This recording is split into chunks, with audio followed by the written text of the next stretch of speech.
What's good, y'all? It's your girl Dosey. You know I'm back with another video. If y'all want to get hot, come roll with me. Now, Sarah from Making the Band, bro, just dropped some crazy stuff against Diddy, bro. And I'm just like, what? How much more, right? Now we gonna dig a little deeper, you feel me? I got a little clip for y'all, and I have the dialogue of the conversation. Now, Sarah, she's basically being interviewed on the Making a Bad Boy, this Peacock documentary. I know everybody's dropping docs on Diddy, right? So basically, while she was getting interviewed, they're interviewing her about like just the past, right? And like she kind of broke down a little bit about what Diddy did to her and stuff. So I have the dialogue here. We're gonna go through the dialogue, and then also I have the clip of like her actually saying some of these crazy accusations. So let's get right into this, right? Now, as y'all see, that is Sarah right there next to Diddy, right? We're just gonna go right into the dialogue. It says, they asked her, it says, as a reporter by the Los Angeles Times, the singer-songwriter accused the disgraced music mogul of making disturbing threats to her bandmates while filming in the 2002 competition series Making the Band 2. When he got angry with one of the bandmates, he said, "You make me so mad, I want to eat your flesh." Rivers claimed in the Making the Band of Bad Boy, a newly released Peacock documentary that explores the rise and fall of Diddy. Rivers also recalled an instance in which Diddy scolded a bandmate for rolling their eyes. "You know, I could go get a crackhead and pay them $20 to smack the shit out of you." Sorry, stop. He alleged told the artist. Now, this is what she's basically saying in this documentary about Diddy, right? And like it gets crazier and crazier. Listen, it says, Rivers previously, Sarah Stokes was introduced to Diddy when she auditioned for his second iteration of Making the Band, blah, blah, blah. Now, let's keep going. So it also says, "I didn't want to be around him unless the cameras. He touched me." Okay. So I got the clip of that. I have the clip of her actually saying and it's built up. It's been 20 years of going through my mind. Unless those cameras. Because after that one incident, which was very inappropriate. What happened? As much as you're comfortable to talk about. Well, the incident, basically, I was by myself. And I was, this was hard to talk about. Like, about this.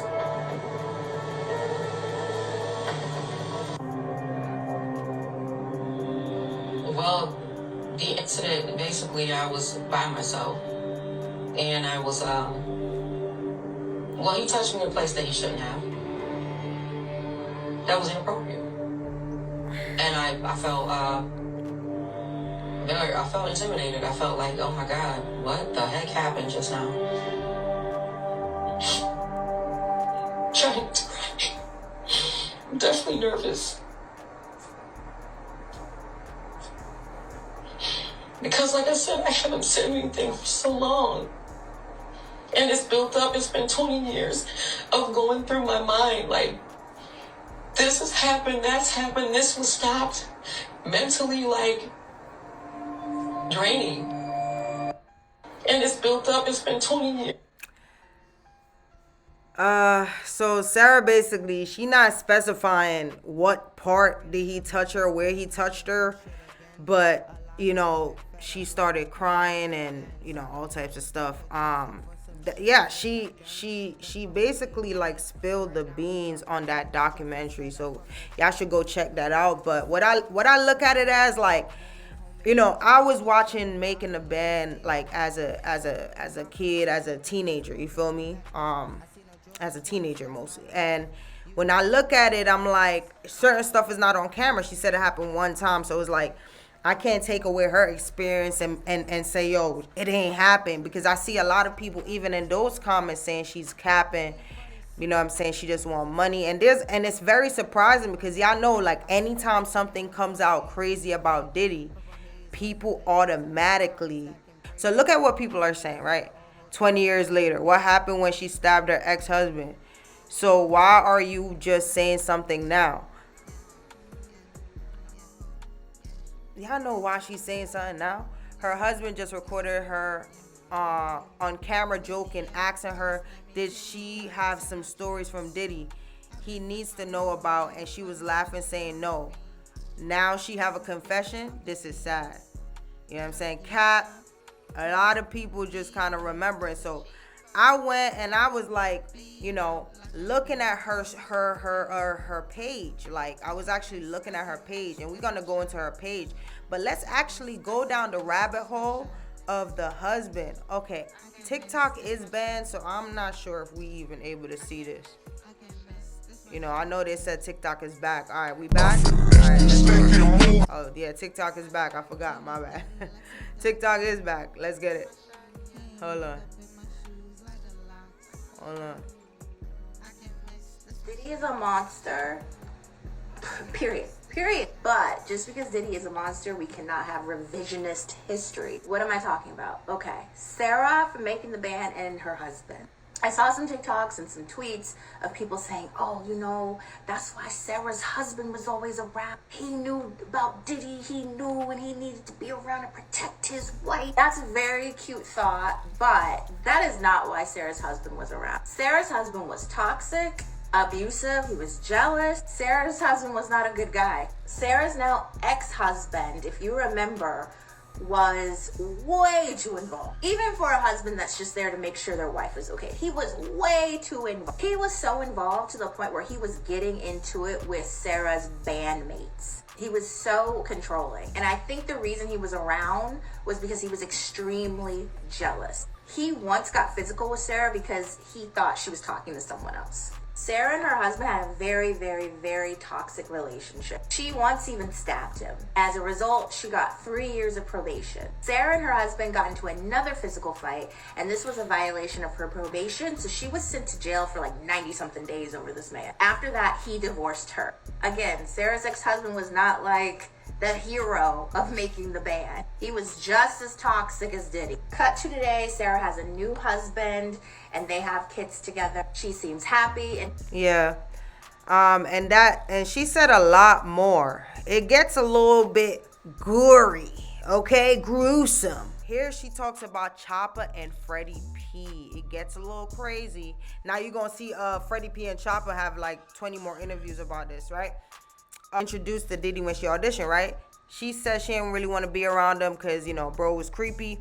Then it gets into her talking about her bandmates. It says Rivers isn't the only band member who has accused Diddy of threatening behavior.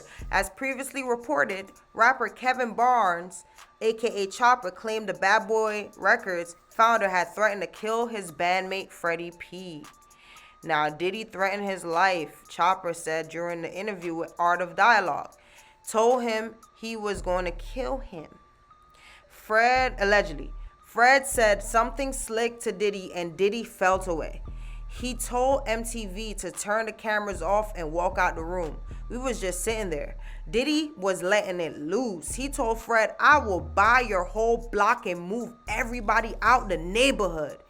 Every time you walk out the house, I'll have somebody shooting at you. That made Freddie leave the band. Chopper continued. Fred wanted to kill that nigga. Sheesh, like, you know, it's just a lot. Like, this nigga Diddy is facing life itself. Like, you know what I'm saying? It's hard to, you know what I mean? Like, you can't even be like, oh, maybe he did, when just all the shit that's just like, you know what I'm saying? So everybody's just jumping a wagon, but at the end of the day, man, it is what it is. You know what I'm saying? Put at the bottom what y'all think.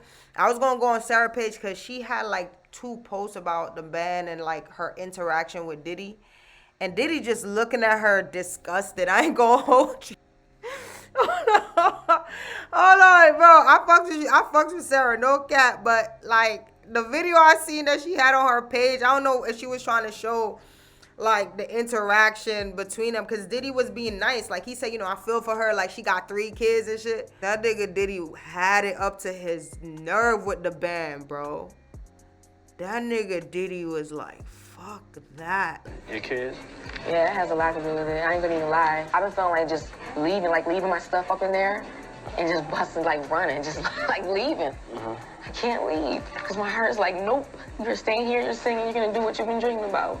I wanna enjoy this. It's becoming a burden, man. I don't think that there's nothing you gonna get out of life that you really want that ain't gonna be a level of pain involved, you know what I'm saying? It's gonna get worse, but it's also gonna get better than you could like ever imagine, you know what I'm saying? We definitely here for you, I'm here for you.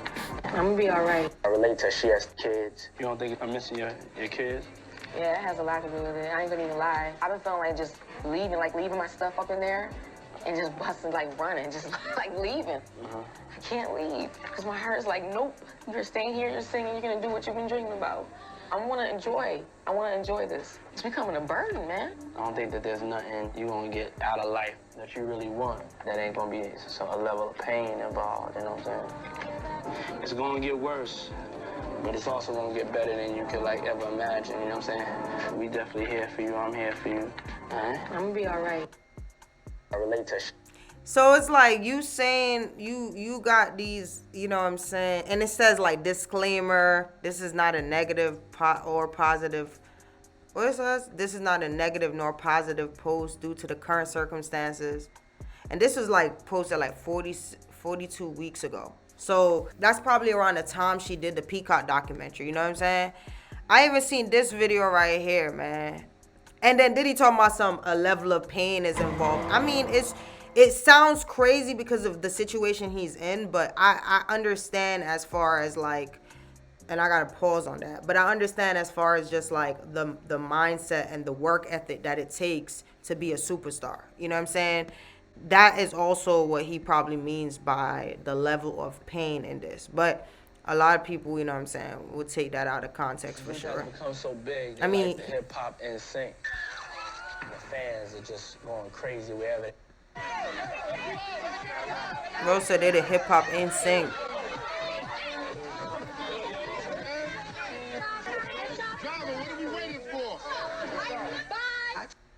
The group has become so big, they're like the hip hop in sync. They did their thing, bro. Like they had their little run. Like they this was history. You feel me? We got Babs, who's like a big part of battle rap. You feel me? You know what I'm saying? Ines. You know what I'm saying? But all them niggas, man, they did their thing, man. Freddie P, Dylan. Boop, boop. By putting a sardine on a bread. Yes, mom. You know what I'm saying? Like, they did their thing. I ain't gonna hold you, man. But anyways, man, put at the bottom what y'all... Do y'all believe Sarah?